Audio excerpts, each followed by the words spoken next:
Usually when I tell people that I'm really into looking for herps, they give me a look, probably like the look you have on your face right now, which is, yeah, okay, dude's pretty weird. Herping involves looking for reptiles and amphibians for fun.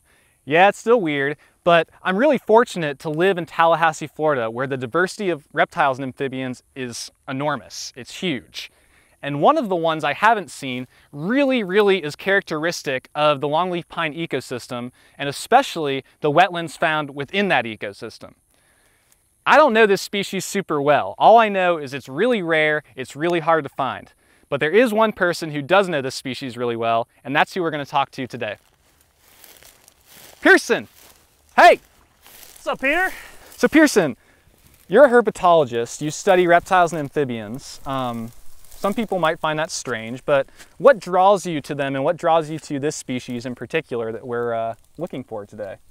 Well, I've loved reptiles and amphibians since I was a little kid. It's hard to beat how interesting they are in terms of their color, their pattern, their habits. So fortunately, I've turned that interest into a career. And today we're looking for the striped newt.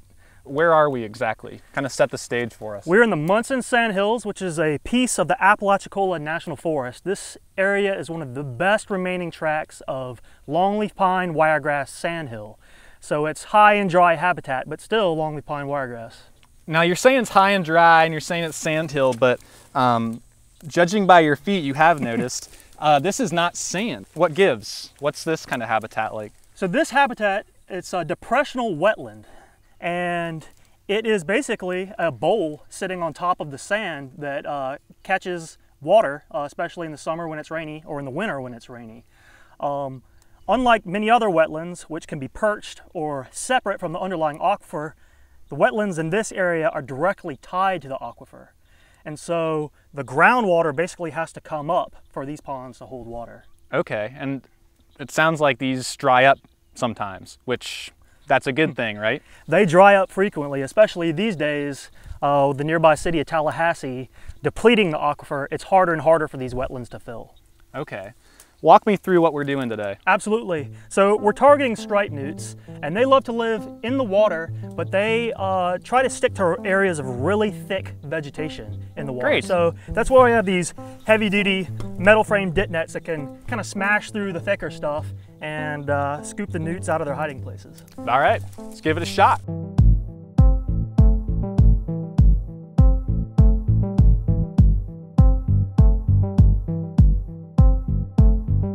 Hey, look! So what is this, Pearson? This is not a newt. No, that is not a newt. That is a tadpole of the Gopher Frog, which is another longleaf pine wiregrass specialist species. That one is about to transform and leave the pond. Gopher frogs will go into the uplands, and they spend a lot of time as adults living in gopher tortoise burrows.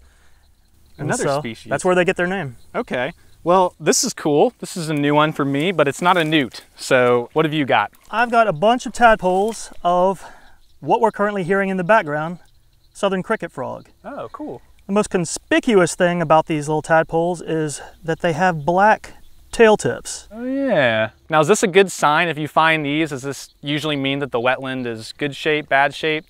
Is this a clue? Gopher frogs is certainly a clue. Cricket frogs are what we call a generalist species that you can find them in most ephemeral pond habitats. Mm-hmm. Aren't you worried about cottonmouths and all the other dangerous things that are in this water right now? I spend enough time around cottonmouths and alligators to know they're not a legitimate threat. Okay, great. We're out here in deeper water. Now, is this better for newts? It depends on the structure of the vegetation. So if you'll notice out here, we've got this maiden cane sticking out of the water, but once you get below it, the water column is pretty bare. So typically newts like vegetation that fills the entire water column from the floor of the pond all the way to the surface. Okay. And so those are the areas we want to try and find around here in the pond. Okay, all right. Well, let's keep looking. It doesn't smell great. It really doesn't. Pearson just found something really awesome. It's not a herp, but believe it or not, there's other cool stuff out here besides herps. And this, there's a very angry red winged blackbird mama who's flying around looking at us, and this is why. Check this out. There are 3 little eggs in there waiting to hatch. All right, we've been looking for a while now. We're in some deep waters, habitat's looking pretty good, but we haven't found any newts. So what gives? I mean, do you not find them very often? So all the way through the 1990s, striped newts were abundant out here in these wetlands, and you could find dozens, sometimes hundreds of them while dip netting these ponds. Sometime in the early 2000s, all the populations out here just up and vanished. And we're not sure why. It could be a combination of different factors, or it could be a single factor. But right now we think it could be disease, drought, habitat destruction from off-road vehicle activities, or it could be the influence of unnatural fire. Sounds like these things are being hit from all directions. So is there any hope? We are trying to isolate the single factor that may be influencing most and trying to mitigate for that. So we're improving the habitat through the use of prescribed fire during the appropriate season. That's typically May, June, when these wetlands are dry. That allows the fires to burn continuously from the uplands and into the pond basin and burn away all the accumulated vegetation. Because right now, this grass is shading out the entire water column, and it won't allow anything to grow underneath it. Yeah, I wish you guys could kind of feel what's under us right now. Basically, you know, we've been walking through this grass, but from my knee down, it's basically just bare water and muck and algae. Right. There's really nothing, I'm not hitting anything else. So, yeah, it seems like that's a big issue here. Yeah, typically you don't find newts in just this bare grass situation. Yeah, there's nothing to hide from predators in. That's right. Also, invasive fire ants like to set up shop. I hate those things. I'm going to get up on my soapbox right now and say that fire ants are one of the worst things of all time. Okay, so this is the time where Pearson shows us what fire ants feel like. So Pearson, if you could go ahead and demonstrate that. So right here we have... It's actually joking, but... Wild Wander is made possible by the generous support of organizations that believe in the importance of the stories we tell.